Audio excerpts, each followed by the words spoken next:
walakin rahmatan min rabbika, tetapi ini adalah merupakan satu rahmat daripada Tuhanmu. Apa dia rahmat di sini? Rahmat dia ialah kisah-kisah yang diceritakan kepada kamu itulah. Yang kami cerita pasal Nabi Adam pada kamu, cerita pasal Nabi Idris pada kamu, Nabi itu pada kamu, sampailah Nabi terakhir sebelum kamu, Nabi Isa, itu adalah rahmat untuk kamu.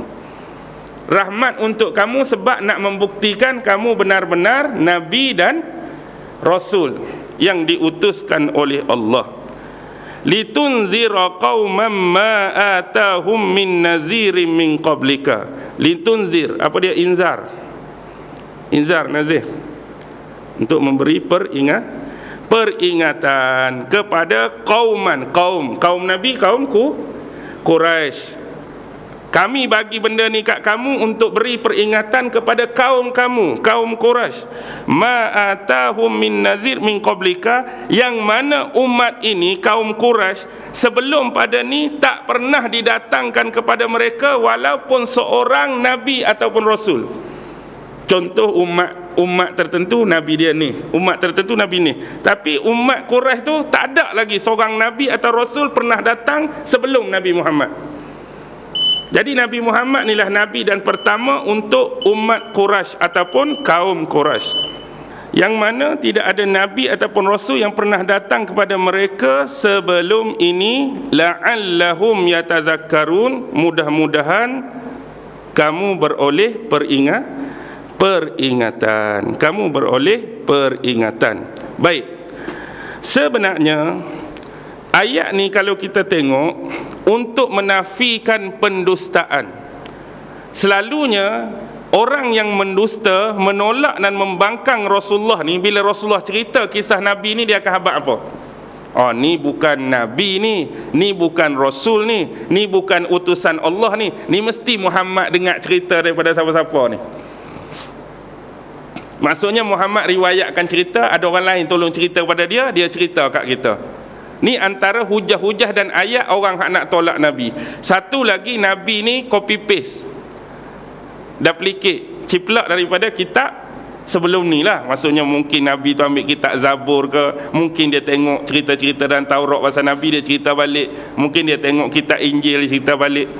Hakikatnya nak mendakwa dan menuduh Rasulullah duplicate tu memang out terus. Sebab Nabi tak reti baca, Nabi tak reti tulis. Bahkan sebelum ni kita dah cerita bagaimana komponen yang cukup indah dan menarik yang Allah latar belakangkan pada hidup Nabi untuk nafi semua ni. Contoh, bapa Nabi meninggal waktu Nabi dah lahir ke dalam kandungan?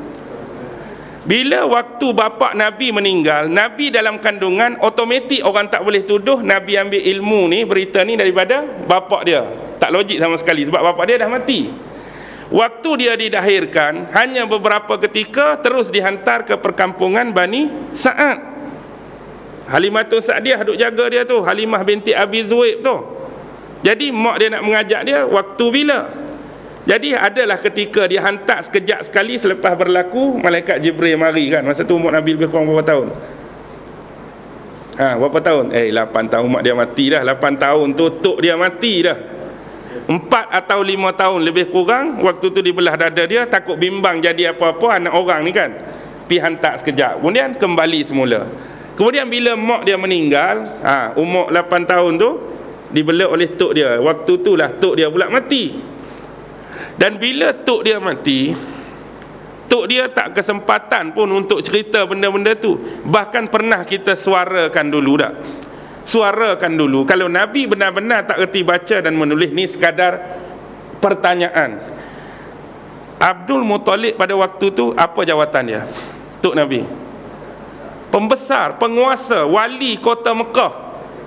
Maksudnya dia boleh berikan apa-apa kemudahan dan keistimewaan pada Nabi.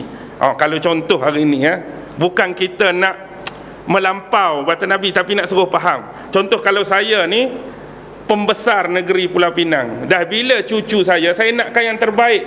Siapa cikgu tuition hak paling pandai kat sini bahasa Melayu? Mai ajak cucu aku. Siapa hak pandai sejarah? Mai ajak cucu aku. Nak suruh cucu kita tu pandai.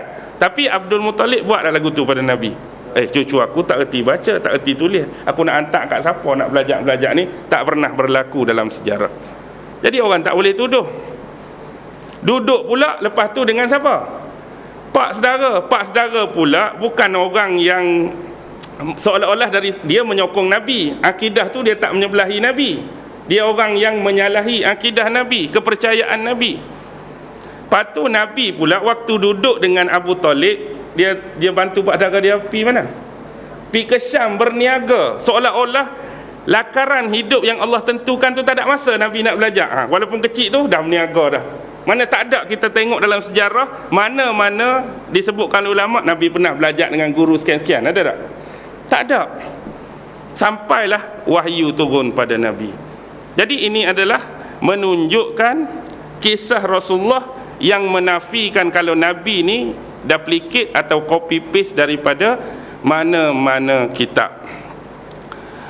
Walaula an tusibahum musibatun bima qaddamat aydihim, agar mereka ni orang-orang mana?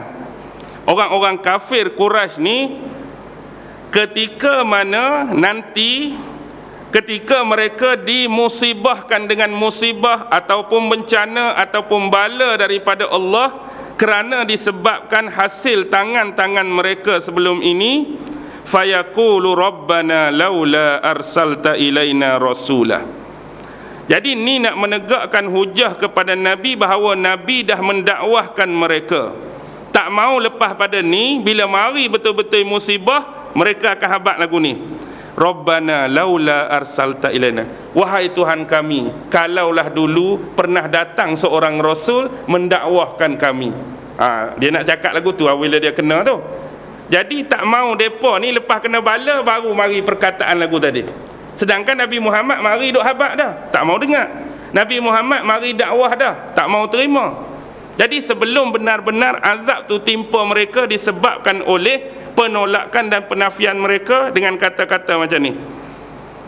Kalaulah dulu ada seorang Nabi yang diutuskan pada kami, fanattabi ayatika, maka pastilah kami akan mengikuti ayat-ayat kamu. Ayat sedap terus ya, bila kena tak? Kalau marilah seorang Nabi dulu, mesti kami ikut ayat-ayat yang difirmankan oleh kamu pada kami. Wa nakuna minal mu'minin, bahkan kami mesti menjadi orang yang beriman pada masa itu. Sedap ayat. Tapi ayat ni tak lagi berguna bila dah mari azab. Takut lagu tu lah, takut bila mari azab keluarlah cerita-cerita lagu ni. Rupanya Muhammad tu benar, rupanya Muhammad tu betul. Kalaulah mari seorang Nabi pada kami, kami akan ikut ayat kamu, kami akan dengar firman kamu, kamu akan jadi orang beriman. Ini semua pembohongan dan pendustaan bila azab tu betul-betul datang. Jadi inilah hujah atas Nabi nak habaq yang mana sebahagian besar umat sebelum ini ditimpakan bala, kemusnahan. Sama macam aku. Nabi Nuh dulu macam aku, dia Nabi, dia Rasul, dia mengingatkan kaum dia, tak dengar jadi lagu ni. Lut dulu sama macam aku, Nabi dan Rasul, tak dengar jadi lagu ni. Aku pun Nabi dan Rasul untuk kamu, tak dengar. Marilah. Jadi aku takut bila benda tu mari. Dia buat ayat tu macam orang dah lepas kena tangkap kat polis lah. Duk main ayat kalau lah, bukan tak? Kalau aku tak mencuri pun tadi, sebab kena tangkap. Kalau tak kena tangkap, mencuri pula lain kali. Kalau tak kena tangkap, terlepas tadi, tak ada orang tahu, dia buat pula. Tapi kalau kena tangkap, keluarlah ayat tadi. Kalau. Jadi tak ada guna ayat-ayat penyesalan seperti demikian. Kalau juga 91 minit boleh berhenti tak? Boleh berhenti dah, insya-Allah kita akan sembahyang isyak. Boleh faham tak tu? Boleh faham. Jadi kesimpulan dan rumusan secara ringkas malam ni, ayat-ayat yang kita baca, yang kita hurai dan tafsirkan ini adalah salah satu bentuk hujah dan dalil untuk membuktikan bahawa Muhammad sallallahu alaihi wasallam itu benar-benar seorang nabi dan rasul yang difirmankan ayat-ayat dan wahyu kepada beliau. Wallahu a'lam.